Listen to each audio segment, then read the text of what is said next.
வடகொரியா ஒரே நேரத்தில் 12 நவீன ஏவுகணைகளை செலுத்தி மிகப்பெரிய சோதனை நடத்தியுள்ளது.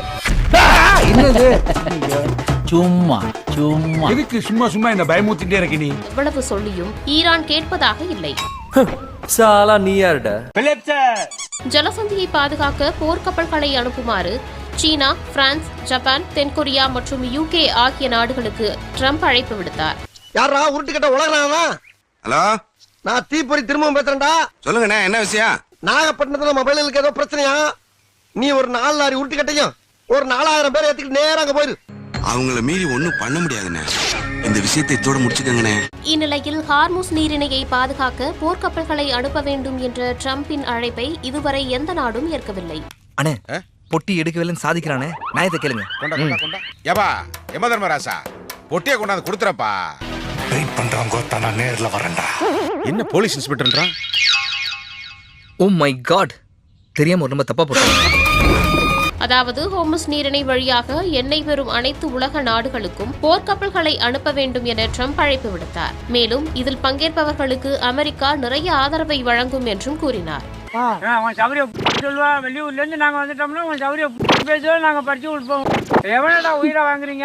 அதே நேரத்தில் அமெரிக்காவிற்கு உதவ தவறினால் அந்நாடுகள் மிகவும் மோசமான விளைவுகளை எதிர்கொள்ள நேரிடும் என்று அவர் அச்சுறுத்தினார்.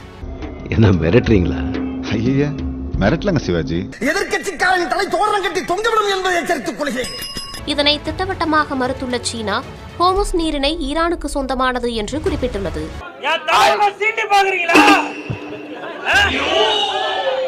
அப்ப அந்த 2 இது அவருக்கு சொந்தமில்லடா.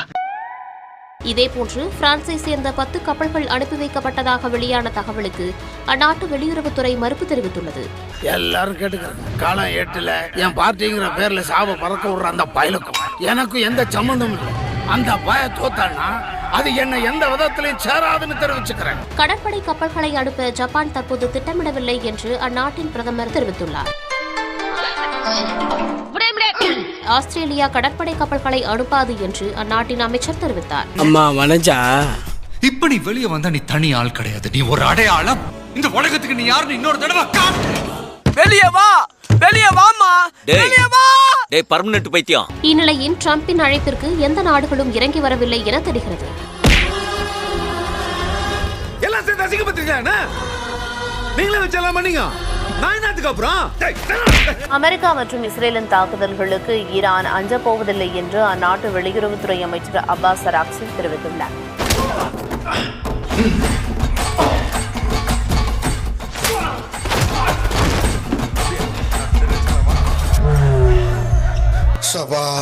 இப்பவே கண்ண கட்டுது.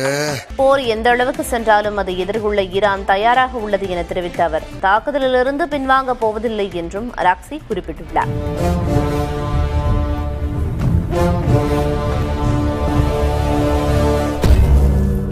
ஆஹா, இது சரிப்பட்டு வராது. வழக்கம் போல நம்ம ரூட்ல போனா தான் சரியா வரும். யோ, இப்பவாது 2 வார்த்தை பேசுங்கய்யா. பஞ்சாயத்து பைனலுக்கு வந்துருச்சு, இன்னமும் பாயிண்ட் வரட்டும்ங்கிறீங்க. ஈரானின் விமானப்படையும் கடற்படையும் அழிக்கப்பட்டு விட்டதாக கூறிய ட்ரம்ப் போர்க்கப்பல்கள் மற்றும் விமான எதிர்ப்பு அமைப்புகளும் அழிக்கப்பட்டதாகவும் தெரிவித்துள்ளார். அந்நாட்டின் தலைவர்களும் இறந்து விட்டதாக அமெரிக்க அதிபர் ட்ரம்ப் அறிவித்துள்ளார். இதனை பல ஆண்டுகளுக்கு முன்னரே செய்திருக்க வேண்டும் என்றும் குறிப்பிட்டார். எவ்வளவு பிட்டுகளை தாப்பா அந்த காதையை தாங்க. ஈரானின் வான் தாக்குதல் வலிமையை முற்றிலும் அழித்து விட்டதாக ட்ரம்ப் பெருமிதம் தெரிவித்திருந்த நிலையில் 700 கிலோ எடையுள்ள வெடிப்பொருட்களை சுமந்து கொண்டு 2000 கிலோமீட்டர் தொலைவு வரை பாய்ந்து தாக்கும் திறன் கொண்ட தனது அதிநவீன செஜில் 2 ஏவுகணையை பயன்படுத்தியதாக தகவல் வெளியாகியுள்ளது.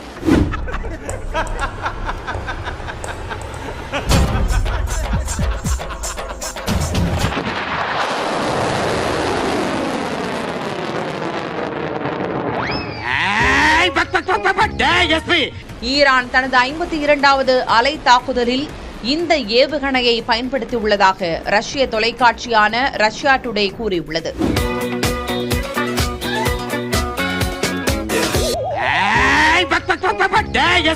இது சுமார் 18 மீட்டர் நீளமும் 23,600 கிலோ எடையும் கொண்டு ஒரு பிரம்மாண்டமான ஏவுகணை. சுமார் 700 கிலோ வெடிப்பொருட்களை சுமந்து கொண்டு 2500 கிலோமீட்டர் தூரம் வரை பாய்ந்து சென்று தாக்கும் வல்லமை இதற்கு உண்டு.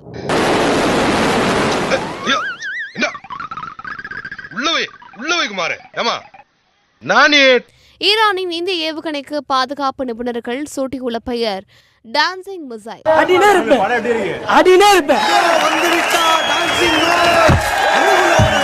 இதனை ஆடும் ஏவுகணை என்று அழைக்க மிக முக்கியமான காரணம், இது இலக்கை நோக்கி பாயும் போது நேர்கோட்டில் செல்லாமல் வான்வெளியில் வளைந்து நெளிந்து ஜிக்ஸாக் முறையில் ஆடிக்கொண்டே செல்லும்.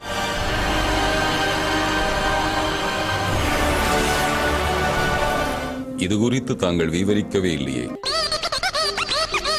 இந்த செஜில் 2 ஏவுகணை ஏன் அமெரிக்க ராணுவ தளங்கள் மீது ஏவி ஈரான் அதிரடி காட்டியுள்ளது.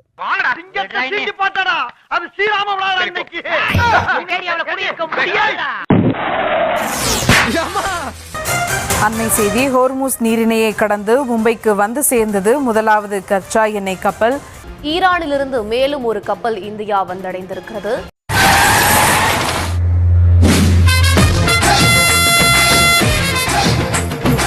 வணக்கம்.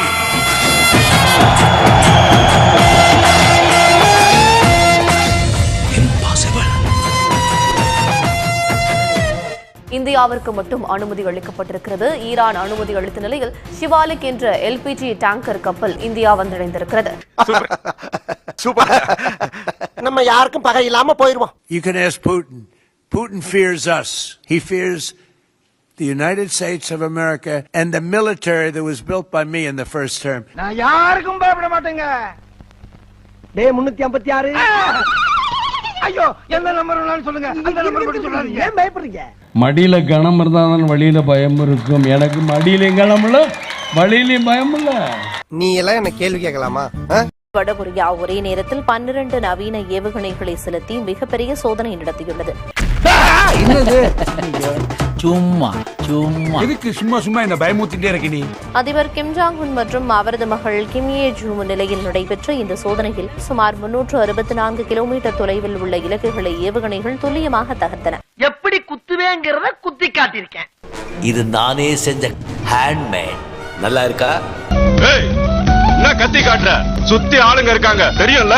சத்தம் போட்டீங்க இறங்கிடுவேன். அப்புறம் ஆளுங்க வந்து என்ன பண்ண போறாங்க? இந்த காட்சிகளை வடகொரிய ராணுவம் தற்போது வெளியிட்டுள்ளது. ஆனா ஒண்ணு தெரிஞ்சுக்கோ, அண்ணன் வண்டியில 2 பொருள் எப்பவுமே இருக்கும். உண்டு மாதிரி எப்ப வேணா எடுத்துக்கோ, எதுக்கு வேணா யூஸ் பண்ணிக்கோ. அவர் உங்களை அடிச்சாருன்னா என்கிட்ட சொல்லுங்க, நான் பாத்துக்கிறேன்.